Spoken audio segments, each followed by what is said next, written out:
Hello friend, শান্তিনিকেতনের আরও একটা মিনি ব্লগে তোমাদের সবাইকে স্বাগত। সকাল সকাল ঘুম থেকে উঠে পড়েই ব্যালকনিতে চলে গেছিলাম শান্তিনিকেতনের সকালটা দেখব বলে, বাইরের পরিবেশটা ঠিক কীরকম লাগে। আর আমরা যে হোটেলটাতে ছিলাম সেই হোটেলটা এত সুন্দর সুন্দর ফটো ফ্রেম দিয়ে সাজানো ছিল, মানে খুবই ভালো লাগছিল। এরপরে আমরা রেডি হয়ে বেরিয়ে পড়লাম ঘুরতে যাওয়ার উদ্দেশ্যে। আর রাস্তার চারিপাশটা সত্যি এত সুন্দর, কী আর বলবো। তোমাদের হয়তো এই ভিডিওটা দেখে মনে হতেই পারে যে শুধু আশপাশের এরকম জঙ্গল বাগান এগুলো কেন দেখাচ্ছে।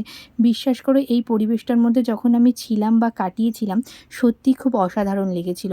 আমি এই মনোমুগ্ধকর পরিবেশটার কিছু স্মৃতি নিজের কাছে সযত্নে রাখার জন্য এই ভিডিওটা করা। আর এই ভিডিওটা তোমাদের সাথেও ভাবলাম যে শেয়ার করি, আশা করি তোমাদেরও ভালো লাগবে।